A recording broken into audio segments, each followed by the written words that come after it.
Salut amis sportifs, je vous retrouve une fois de plus à l'occasion de cette demi-finale, ou alors juste après cette demi-finale qui a été remportée par l'équipe camerounaise, l'équipe des filles qui a battu le pays organisateur qui est le Maroc. Alors, j'ai remarqué beaucoup d'enthousiasme, beaucoup d'excitement juste après cette victoire. Alors, parti n'est-ce pas, d'une situation de non qualifié, de repêché pour retrouver à ce niveau, cela a suscité beaucoup d'enthousiasme, beaucoup d'engagement, beaucoup d'intérêt pour toute la nation camerounaise. Et suivons un tout petit peu ce qui se dit de ce côté. Bon, maintenant, le Malawi, c'est un polo free. Donc, on peut avoir maintenant une étoile. La prochaine, on va passer en Coupe du Monde avec une étoile sur le Malawi. Tu vois maintenant. Le Malawi, c'est quoi? Ça, on a lavé tous les prétendants au tir. On a lavé les Super Falcons du Nigeria. On a lavé maintenant les Lions de l'Atlas du Maroc. Bon, quand toi, tu vois le Malawi, c'est une équipe qui nous arrêter. Quand tu vois le Malawi, c'est une équipe qui peut arrêter les Lions là. Ou bien, voilà. Donc maintenant, c'est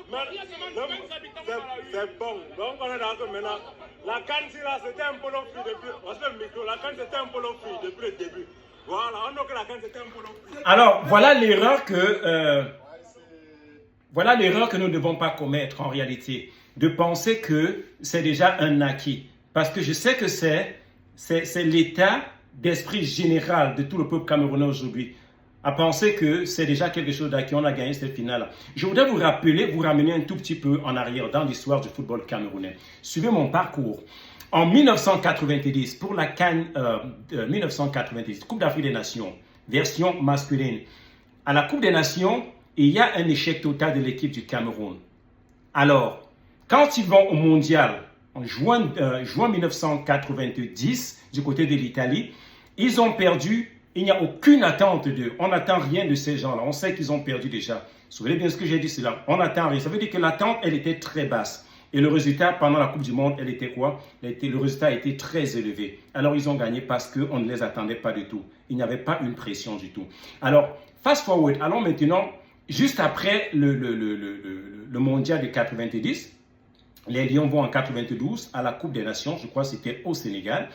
Et revenant, n'est-ce pas, de ce titre de quart de finaliste de la Coupe du Monde, l'attente est très élevée. On attend de voir une superbe équipe camerounaise qui vient pour gagner cette canne-là. Mais qu'est-ce qui se passe? Le résultat, il est très bas. Pourquoi? Parce qu'il y avait une certaine pression sur ces gars-là. Il y avait une pression sur ces joueurs qui sont arrivés et qui ont mal géré cela émotionnellement. Le résultat, il était bas.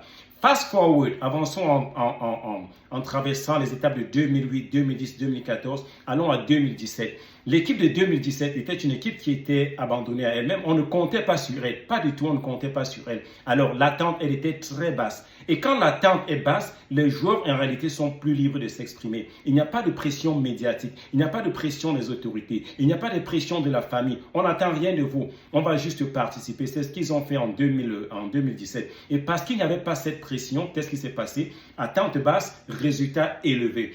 Alors, revenons maintenant à cette Coupe d'Afrique des Nations féminines. Rappelons une fois de plus que le Cameroun, l'équipe féminine, a été repêchée. Et parce qu'elle a été repêchée, remarquez qu'au départ, il n'y avait pas un intérêt aussi élevé que celui qu'on a remarqué pendant que la progression, ou pendant que le tournoi progressait. On n'attendait rien de ces filles-là. Alors, elles nous ont surpris et aujourd'hui, elles sont en finale. Et c'est justement là le danger. C'est justement là le danger. Mais permettez-moi également de rentrer en 1992 avec l'équipe danoise qui avait été l'équipe masculine danoise pour la Coupe d'Europe 92.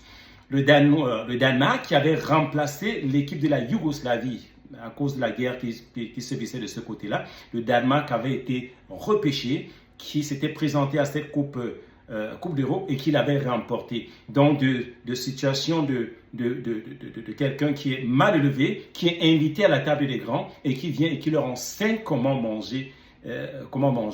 C'est la même situation avec l'équipe du Cameroun aujourd'hui, qui a été repêchée. Et en restant fidèle à cette logique, nous voyons qu'elle pourrait potentiellement gagner cela. Mais seulement, nous ne devons pas tomber dans certains pièges là. Souvenez-vous de la finale de la CAN 2019 au Cameroun. CAN 2019 au Cameroun, tout à fait, voilà. Les Lions indomptables du Cameroun avaient perdu face au Nigeria. Pourquoi? Simplement parce que l'attente, elle était élevée. Et il y avait le support du public. On jouait à domicile et on a pensé que c'était déjà un acquis. Et même après les demi-finales, tout le monde savait que c'était un acquis. Alors, qu'est-ce qui s'est passé à ce moment-là? Et il y a la préparation mentale à ce niveau qui avait changé parce que les joueurs, il y avait eu en fait, disons, une surcharge émotionnelle. Alors, pour éviter cette surcharge émotionnelle avec l'équipe qui est en train de jouer aujourd'hui en 2026, qu'est-ce qu'il fallait faire ou qu'est-ce qu'il faut faire aujourd'hui? Alors, il faudrait premièrement décharger cette finale de sa signification. C'est ce que moi je ferais comme préparateur mental. Je déchargerais cette finale de sa signification et je leur dirais tout simplement, il ne s'agit que d'une finale, c'est un match comme tous les autres. Et il ne faudrait pas, cela paraît paradoxal, mais croyez-moi, cela a un sens. Cela paraît paradoxal, mais cela a un sens. Si on décharge cela de sa signification, ça fait que les joueuses ne prennent pas cette finale comme un événement spécial. Elles ne doivent pas faire de ce match, de cette finale, quelque chose de spécial. Elles doivent prendre ce match comme tous les autres matchs. Ça veut dire continuer ou alors rester sur leur lancée psychologique, sur leur lancée qu'elles ont eu depuis le début de cette rencontre. Ça veut dire qu'il ne doit y avoir aucun changement. Alors, l'autre chose, c'est quoi? Il faudrait leur demander de rester fidèles aux habitudes qu'elles ont prises ou alors à la routine qu'elles ont engrangée depuis le départ. Elles ne devraient pas changer. Parce qu'aujourd'hui, ce que j'imagine, c'est qu'elles vont recevoir des appels des anciennes liens indomptables, probablement du président de la FECAFOOT, je ne sais pas, président des autorités administratives, des ministres et autres, de la maman, la famille et autres. Alors, en recevant tous ces appels de félicitations et d'encouragement, qu'est-ce que cela fait? Cela crée une certaine charge émotionnelle. Et en recevant tous ces appels, on va noter ce qu'on appelle une surcharge émotionnelle. À partir de ce moment, les filles ne vont plus jouer pour gagner le match, mais elles vont jouer pour ne pas décevoir toutes ces personnes qui les ont appelées.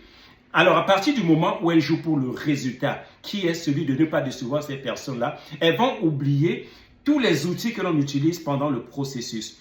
Alors, mon point ici, c'est de dire qu'elles devraient se focaliser sur le processus de la rencontre et non sur le résultat. Le résultat qui serait celui de considérer ce match comme une finale et considérer ce match comme l'obligation de gagner la finale, l'obligation de satisfaire les 30 millions de Camerounais. Parce qu'aujourd'hui, tout le monde est atteint d'entendre.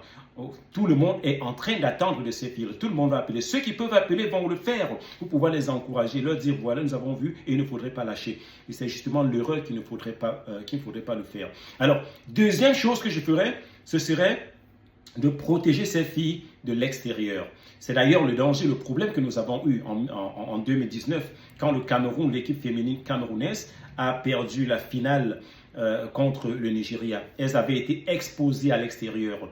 Le narratif des médias avait changé. Et c'est la même chose de ce côté. Et je sens que c'est ce qui est en train de se passer. Il y a un enthousiasme, un intérêt subi au fur et à mesure qu'elles avancent. Maintenant qu'elles sont en finale, c'est d'ailleurs pire. Alors, il faudrait les protéger de l'extérieur. Quand je parle de l'extérieur, c'est les médias. Quand je parle de l'extérieur, c'est la famille. Quand je parle de l'extérieur, c'est les influenceurs. Quand je parle de la famille, c'est le président de la FECAFOOT, c'est les ministres, c'est les appels. Parce que tout le monde attend aujourd'hui. Elles savent aujourd'hui qu'elles jouent pour les femmes camerounaises. Elles savent qu'elles jouent pour le président de la FECAFOOT. Elles savent qu'elles jouent pour 30 millions de Camerounais. Elles savent aujourd'hui qu'elles jouent pour ne pas décevoir leurs encadreurs. Elles savent aujourd'hui qu'elles jouent pour tout cela. Alors, prendre tout cela en considération, c'est porter sur elles une charge qu'elles n'avaient pas depuis le début de la compétition. Et parce qu'elles n'avaient pas ces charges, elles ont pu s'envoler. Mais aujourd'hui que nous mettons cette charge sur elles, sur ces joueuses-là, ça va tellement peser. Et on va assister à ce qu'on appelle une surcharge émotionnelle qui sera un frein au résultat que l'on voudrait pour cette finale. Alors, on devrait donc demander à ces filles de jouer, non pas pour gagner cette finale, mais simplement de rester fidèles à leur stratégie qu'elles ont adoptée depuis le début de cette compétition. Alors, dernière chose que je ferais en tant que préparateur mental, ce serait préparer les scénarios, les différents scénarios qui pourraient se présenter pendant cette finale. Alors, il faudrait imaginer un scénario aussi. L'équipe camerounaise marque d'abord en début du match. Comment est-ce que cela va se gérer? Il faudrait imaginer un scénario où, si c'est l'équipe adverse, l'équipe Malawi qui gagne, qui marque le premier but, Comment est-ce que l'on va gérer cela? Il faudrait également imaginer un scénario où, si l'équipe camerounaise est menée à la 80e, à la 85e minute, comment est-ce qu'ils vont ou comment est-ce qu'elles vont réagir? Il faudrait préparer un scénario tel que, après 120 minutes de jeu, qu'est-ce qui va se passer? Si on va aux prolongations, il faudrait préparer ce scénario. Il faudrait préparer un scénario des tirs au but également. Voici la logique derrière cela. Quand nous sommes préparés pour des choses inattendues, je dis bien se préparer pour des choses inattendues, on est mieux préparé à affronter ces choses-là. Parce que ce film-là, on les a déjà vus. On a déjà vu dans ce... Alors, quand le scénario B, par exemple, à savoir si l'équipe malawite marque le premier but, qu'est-ce qui va se passer? Alors, mentalement, on s'est dit, ah, ce film, on l'a déjà vu. Et nous savons comment contourner cela. Ça se passe de nouveau. Parce que quand on fait face à l'inconnu, l'inconnu crée ce qu'on appelle une certaine incertitude. L'incertitude va créer une certaine anxiété. L'anxiété, quant à elle, va déclencher ce qu'on appelle la panique. Et la panique maintenant va faire qu'on perd le focus et on va, les actions à partir de ce moment, vous allez l'observer si on arrive à ce niveau. Quand on panique, on est anxieux, on agit précipitamment, on est plus focus sur le game et on assiste à une certaine décharge mentale. On est plus focus sur le résultat ou alors sur le processus du jeu. On ne peut plus se calmer émotionnellement. Alors, il faudrait préparer ces différents scénarios-là. Alors, les filles qui sont en train d'avancer, il y a beaucoup d'enthousiasme, mais nous devons faire attention. Nous devons faire attention à cela. Nous devons les accompagner en permettant à ces filles de continuer la compétition telle qu'elles ont continué jusqu'à présent. Il ne faudrait pas leur mettre de la pression. Il ne faudrait pas leur rappeler qu'elles sont... Ah mais c'est des joueurs vaillants, c'est des très grandes joueuses. On l'a vu, c'est là, la gardienne, c'est bien. Mais arrêtez de lui rappeler qu'elle est une grande gardienne. Arrêtez. À partir de ce moment, vous devez la laisser continuer sur sa lancée. Et on va célébrer, bien sûr, ou alors le Cameroun va célébrer après qu'elles aient remporté cette finale-là. Alors, si elles ne le font pas, ou si nous ne le faisons pas, nous risquons plutôt nous-mêmes, Camerounais, de détruire ce que ces filles ont construit là. Maintenant que la tension est là, nous devons beaucoup plus faire attention.